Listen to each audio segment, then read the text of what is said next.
नमस्कार दोस्तों, फोगाट गुरुजी के चैनल में आपका स्वागत है। यहाँ पर आप स्पेशली संस्कृत की क्लासेस को ज्वाइन कर सकते हैं। यहाँ पर आप कंपटीशन की संस्कृत से रिलेटेड तैयारी कर सकते हैं, लाइक जैसे CTET, STET, UP TET या स्टेट रिलेटेड कोई भी टेट एग्ज़ाम हो, उसकी हम यहाँ पर आप कंप्लीट कोर्स प्रोवाइड करवाएंगे। और जैसे DSSB, KVS या कोई भी स्टेट एग्ज़ाम संस्कृत से रिलेटेड है, उसके लिए यहाँ पर क्लासेस MCQ सीरीज चल रही है। पहले से मॉडल टेस्ट करवाए गए हैं पहले भी, जिसको आप प्लेलिस्ट में जाकर देख सकते हैं। आज हम स्पेशली शुरू आपको बताएंगे कि हमारे चैनल पर हमने ज्वाइन का जो ऑप्शन है वो भी आ गया है, जिससे आप स्पेशली उसको ज्वाइन करके बहुत से जो एक्स्ट्रा फीचर हैं, जिनमें कि आपको जो एग्ज़ाम से रिलेटेड प्रॉब्लम्स को सोल्व किया जाएगा, जैसे DSSB, STAT, ये सब, उसके लिए आपको इंस्टेंट हेल्प प्रोवाइड की जाएगी। या कोई भी उसमें आपको कोई डाउट है या किसी भी एग्ज़ाम से रिलेटेड कोई PDF है, कोई मॉडल टेस्ट पेपर की PDF है, वो भी हम आपको प्रोवाइड करेंगे। इसलिए आप सभी ज्वाइन पर जाकर इस चैनल को ज्वाइन कर सकते हैं। इसके लिए सिर्फ जो आपको 159 पर मंथ आपका जो चार्ज रहेगा, तो आप उसको ज्वाइन सब्सक्राइब के सामने जो ज्वाइन का ऑप्शन है वहाँ पर आप क्लिक करके उसको ज्वाइन कर सकते हैं। तो आज हम संस्कृत कैसे सीखें या संस्कृत कैसे बोलें, इसके बारे में हम सीखेंगे, जो कि हमारे मुख्यतः संस्कृत व्याकरण और संस्कृत अनुवाद में उपयोगी होने वाला है। तो उससे जब आगे हम बढ़ेंगे कि संस्कृत को क्या कैसे बोलना है, कैसे सीखना है, कैसे हमें उसको वाक्यों में निर्माण करना है, जो कि हमारा ये आप कक्षा छठी से लेकर जहाँ संस्कृत हमारा शुरू होता है एक आधार से, और हम उसको एक ग्रेजुएशन लेवल तक उसके लिए कि बच्चा संस्कृत को बोलना कैसे सीखे, व्याकरणिक अशुद्धियों को कैसे दूर करे, वो आज हम सीखेंगे। ये एक हमारी सीरीज चलेगी कंटिन्यू, जिसमें ये प्रथम भाग होगा, और इससे आगे की सीरीज़ को टाइम पर आपको मिलती रहेगी। चैनल को सब्सक्राइब कर लें साथ में, और चैनल को ज्वाइन कर लें, जिससे आपको सभी वीडियो के नोटिफिकेशन टाइम पर मिलते रहें। तो सबसे पहले हम देखेंगे कि संस्कृत के अंदर सबसे पहले अगर हमें कोई भी वाक्य निर्माण करना है या कुछ भी करना है, तो उसमें सबसे पहले होता है पुरुष। पुरुष की संस्कृत में हमारे सबसे पहले उसमें होता है प्रथम पुरुष, जिसे हम अन्य पुरुष के नाम से भी जानते हैं, जिसके बारे में वक्ता एवं श्रोता बात करते हैं। जैसे कोई वक्ता है या कोई श्रोता है, सुनने वाला है, जिसके बारे में कोई थर्ड पर्सन जिसके बारे में बात कर रहे हैं, उसको हम अन्य पुरुष, जिसको हिंदी में अन्य पुरुष प्रयोग करते हैं और संस्कृत में उसको प्रथम पुरुष बोलते हैं। जैसे यह, वह और आप।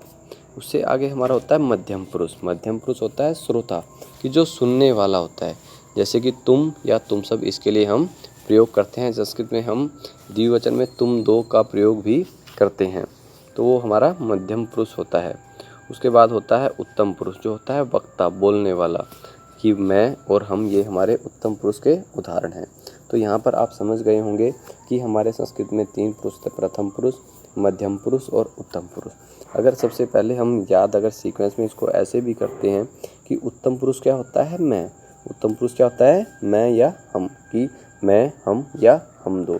और मध्यम पुरुष क्या होता है, श्रोता। सबसे पहले उत्तम वक्ता और फिर श्रोता, तुम या तुम सब, किसी हम दूसरे को बोलते हैं तो उस हमारी बातों को सुनने वाला है, तो वो कौन हुआ, श्रोता।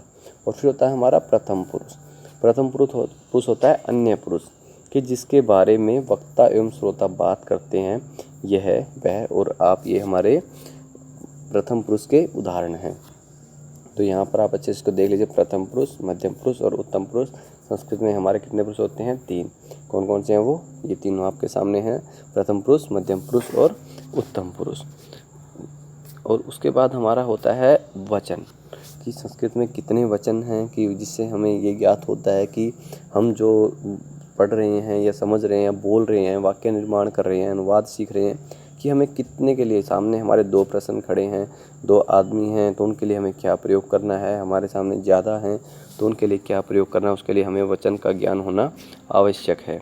तो सबसे पहले हमारा वचन के अंदर होता है एक वचन। एक वचन जैसे हम नाम से ही समझ सकते हैं कि एक वचन होता है एक, और उसके बाद होता है हमारा द्विवचन। द्विवचन मतलब 2, और फिर होता है बहुवचन, यानी कि 2 से ज़्यादा। ये अगर हमारा सबसे पहले एक वचन यानी 1, द्विवचन यानी 2, और बहुवचन यानी 2 से ज़्यादा, यानी कि 3 या उससे ज़्यादा जो भी है वो हमारा क्या होगा, बहुवचन। हिंदी में हमारे सिर्फ 2 ही वचन होते हैं, कौन कौन से, एक वचन और बहुवचन। लेकिन संस्कृत में हमारे द्विवचन अलग से होता है, जो सिर्फ 2 के लिए प्रयोग किया जाता है। तो वो हमारा द्विवचन होता है। ये हमने मुख्यतः हिंदी में या उसमें पढ़ा हुआ है, लेकिन ये जो अंतर है वो समझ लें कि हिंदी में हमारे 2 वचन होते हैं, कौन कौन से, एक वचन और बहुवचन, लेकिन संस्कृत में हमारे 3 वचन होते हैं, कौन कौन से, एक वचन, द्विवचन और बहुवचन। अगर जब उससे आगे हम बढ़ेंगे, संस्कृत विषय के अंदर जब हम प्रवेश करेंगे तो वहाँ पर हम सबसे पहले हम समझते हैं यहाँ पर प्रथम पुरुष, मध्यम पुरुष और उत्तम पुरुष और एक वचन, द्विवचन, जो हम समझ चुके हैं कि जो हमारा पुरुष होता है यहाँ पर हम उसको लिखते हैं और जो वचन होता है उसको हम इस तरह से लिखते हैं। ये हमारा एक पूरा पूर्ण पंक्ति है, इसलिए इसको कोई अलग से, जैसे हम कई बार गलती करते हैं कि एक वचन द्विवचन ऊपर लिख लिया फिर बहुवचन नीचे की तरफ लिखते हैं, ऐसे समझने का प्रयास ना करें। तो यहाँ पर अब हम देखेंगे कि हमें देख लिया कि हमने समझा प्रथम पुरुष, मध्यम पुरुष और उत्तम पुरुष, उसके बाद हमारे वचन। तो अब हम यहाँ देखते हैं कि हमें इसका प्रयोग करना है। तो वहाँ पर हम सबसे पहले देखेंगे सह, तौ, ते, हम इसको याद कर लेंगे, और त्वम, युवाम, यूयम, अहम, आवाम, वयम, इन सब का हम संस्कृत में एक बार अच्छे से उच्चारण सीख लेंगे। स, तौ, ते, त्वम, युवाम, यूयम, अहम, आवाम और वयम। अब इसका अर्थ हम अच्छे से देख लेंगे कि सह का अर्थ क्या होता है, वह। अगर हम हिंदी में उसको करेंगे, सह मतलब होता है वह, तौ मतलब वे दो, ते मतलब वे सब, त्वम मतलब तुम, युवाम मतलब तुम दो, यूयम मतलब तुम सब, अहम मैं, आवाम हम दो, वयम हम सब। अगर हमने ये सिर्फ 3 पंक्ति याद कर ली तो ये समझ लीजिए कि आपको संस्कृत का जो आधार है संस्कृत अनुवाद सीखने के लिए वो आप पूर्ण कर चुके हैं। लेकिन आपको जो ये पंक्तियां हैं इतनी कंठस्थ हों, इतनी आपके दिमाग में बैठ चुकी हों कि आप उसको विदिन 5 सेकंड, 5 सेकंड के अंदर आप उसको दिमाग में ला सको कि इसका क्या है। उसके लिए आपको पूरी टेबल को या उसको पंक्तियों को दोहराना ना पड़े, इसलिए उसको सोचते ही एकदम से आपके दिमाग में आना चाहिए कि हमारा इसका अर्थ क्या होता है। ये आपके जो बच्चे पहले पढ़ चुके हैं वो समझ रहे होंगे कि हाँ ये सब तो आता है, कोई हमारे लिए ज़रूरी नहीं है। लेकिन हम सबसे बड़ी यही गलती करते हैं कि हम उसको समझ नहीं पाते। तो इसलिए उसको समझना ज़रूरी है कि हमें अगर आधार ही हम नहीं करेंगे तो कैसे हम संस्कृत अनुवाद को सीख पाएंगे। और यही हमारी मुख्यतः गलतियाँ होती हैं कि हम इनको इग्नोर कर देते हैं या हम मुख्य बातों को नहीं समझते। तो इसलिए इसको अच्छे से याद कर लें। पर एक बार इसका दोबारा देख लें, स, तौ, ते, त्वम, युवाम, यूयम, अहम, आवाम और वयम। इसके बाद हम एक धातु रूप देखेंगे इसके साथ में, जो सभी को कंठस्थ है, पठ धातु, लट लकार। ये लट लकार क्या होता है, हमारा वर्तमान काल। ये हम सिर्फ एक ही धातु यहाँ पर आपको बताएंगे उसका प्रयोग करना, कि सिर्फ आप इतना देख लें आज की पठ धातु का अर्थ होता है पढ़ना, और उसका हम लट लकार यानी वर्तमान काल के बारे में पढ़ेंगे। आपको एक धातु रूप इसलिए करवाया जा रहा है यहाँ पर कि आप उसका प्रयोग करना सीख लें। बाकी अगर आपको एक धातु रूप आता है या बाकी धातु रूप आपको अच्छे से कंठस्थ हैं सभी, तो आपको वाक्य निर्माण करने में कोई परेशानी ना हो। तो हम यहाँ इसको पढ़ लें, समझ लें एक बार कि जैसे पठती, पठता है, पठंती, ये सब तो हम कर ही चुके हैं। ये सभी जगह समान रूप से ही प्रयोग होंगे, इनको बार बार दोहराने की ज़रूरत नहीं होगी।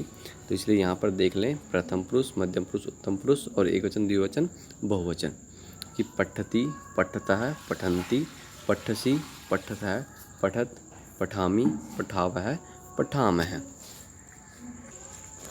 यहाँ पर इन सब पठती का अर्थ एक ही है, पढ़ता है, लेकिन वचन, पुरुष और इन सब के कारण यहाँ पर हमारा अर्थ भिन्न भिन्न हो जाता है। कि यहाँ पर हमारा सबसे पहले तो हम अगर वर्तमान काल को याद करते हैं, लट लकार को याद करते हैं, तो सबसे पहले हम ये देख लें कि कहाँ हमारा क्या प्रयोग। जैसे हम अगर विसर्ग हमें याद करनी है तो हमारा ये समकोण, ये एक ट्रिक है कि आप इसको देख लें कि जो हमारे द्विवचन के तीनों पुरुषों में और हमारा बहुवचन के उत्तम पुरुष में यहाँ पर हमारा विसर्ग होगा। तो इसलिए समकोण याद करें कि हमें विसर्ग कहाँ कहाँ पे, ऐसा ना हो कि हम जैसे यहाँ पर पठत है और पठत, अगर हम छोटी सी गलती कर देते हैं तो उससे एक बहुत बड़ा अंतर आ जाता है। क्योंकि पठता अगर विसर्ग लगा दिया तो वो हमारा द्विवचन है, लेकिन हमने अगर पठत अगर हम विसर्ग लगाना भूल गए तो वहाँ पर हमारा बहुवचन हो जाएगा, जिससे कि हमारा पूरा का पूरा वाक्य गलत हो सकता है एक छोटी सी गलती के कारण। इसलिए इन छोटी छोटी बातों को हम बारीकी से आपको समझाएंगे कि जिससे आगे अगर कभी भी आप चाहे किसी भी कक्षा में 6वीं 7वीं 8वीं 9वीं या 10वीं उसमें कोई भी रिक्त स्थान भरने के लिए आए तो आप देखते ही उसको समझ सकें कि यहाँ पर कौन सा वचन प्रयोग हुआ है, कौन सा पुरुष प्रयोग हुआ है। तो यहाँ पर जो भी आपके सामने रिक्त स्थान दिया गया है कि उसमें हमें क्या भरना है, तो आप उसको विदिन 10 सेकंड आप एकदम से आप भर सकते हो। तो इसलिए इनको अच्छे से याद कर लें। पठति, पठतः, पठन्ति, पठसि, पठतः, पठत, पठामि, पठावः, पठामः।